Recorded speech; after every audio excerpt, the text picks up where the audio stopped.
महात्म की जय, लक्ष्मी नारायण की जय।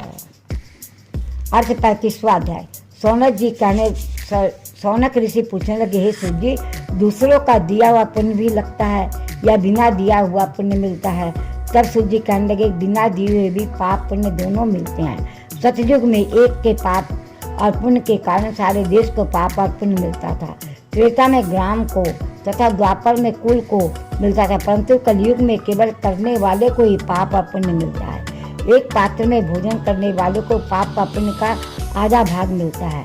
दूसरे की निंदा करने वाले, सुनने वाले अथवा चिंतन करने वालों को भी पाप पुण्य मिलता है। दूसरे के द्रव्य को चुरा कर दान देने वाले को पाप मिलता है। पाप या पुण्य का उपदेश देने वाले को छठांश प्राप्त होता है। प्रजा का छठांश राजा को मिलता है। शिष्य से गुरु, पिता से पुत्र, स्त्री से पति, पति भी छठांश पाती हैं। स्त्री पति का आधा पुण्य पाती है। इस प्रकार बिना दिए भी पाप तथा पुण्य एक दूसरे को मिलता है। इसके अनुसार एक अत्यंत पुण्य देने वाला इतिहास सुनाते हैं। पूर्व काल में उज्जैनी नामक नगरी में ब्रह्म कर्म से भ्रष्ट, पापी, दुष्ट, बुद्धि रस कमल तथा खाल बेचने वाला, झूठ बोलने वाला, जुआरी, मजरा पीने वाला, विश्वागामी धनेश्वर नाम वाला एक ब्राह्मण रहता था।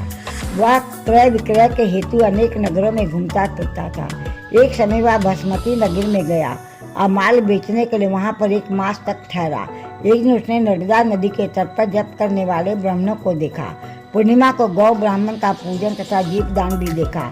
सायंकाल श्री शिव जी का दीपदान महोत्सव देखा। कार्तिक पूर्णिमा को दान, हवन तथा जप करने वाला अच्छे फल को प्राप्त होता है। महादेव की तरह विष्णु भी अंतर मानने वाले का समस्त पुण्य निष्फल चला जाता है। धनेश्वर यह सब उत्सव देखता रहा। उसी रात को एक सर्प ने उसे काट लिया। तब कुछ मनुष्यों ने उसके मुख में तुलसी दल तथा नर्मदा का जल डाला। इसके पश्चात मृत्यु को प्राप्त हो गया। धर्मराज के दूत उसे मारते पीटते यमपुरी ले गए। वहाँ चित्रगुप्त ने उसको क्रोध की दृष्टि से देखते हुए यमराज से कहा कि यह घोर पापी है, इसने आजीवन एक भी पुण्य कार्य नहीं किया। तब यमराज ने आज्ञा दी कि इसको खिलौते हुए तेल के कढ़ाव में डाल दो, फिर मुदगरों की मार लगाकर कुंभितिक नरक में डालो। परंतु जब उसको तेल में डाला गया तो खौलता हुआ तेल एकदम शीतल हो गया। दूतों ने तत्काल जाकर यह बात यमराज को सुनाई तो वे भी आश्चर्यचकित हुए। ठीक उसी समय नारद जी यमराज की सभा में आ पहुंचे और यमराज से पूजित होने के बाद वे कहने लगे, हे यम, यह धनेश्वर महापापी होते हुए भी कार्तिक मास का व्रत करने वालों के सत्संग के प्रभाव से पुण्य आत्मा हो गया है। भक्तों द्वारा नर्मदा का जल तथा तुलसी जल के मुख में छोड़े गए, साथ ही विष्णु का नाम इसके कान में पड़ा है। इन सब के कारण इसके पाप नष्ट हो गए हैं। इतना कहकर नारद जी ब्रह्मलोक को चले गए।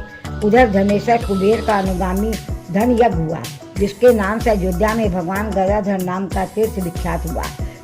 कामना युक्त पाप भूला तथा कामना रहित पाप सूखा कहा जाता है। कार्तिक मास के व्रत के प्रभाव से मनुष्य द्वारा किए गए सूखे तथा गीले दोनों प्रकार के पाप नष्ट हो जाते हैं। बोलो कार्तिक महात्म की जय, लक्ष्मी नारायण की जय, शालिग्राम भगवान भगवान की जय।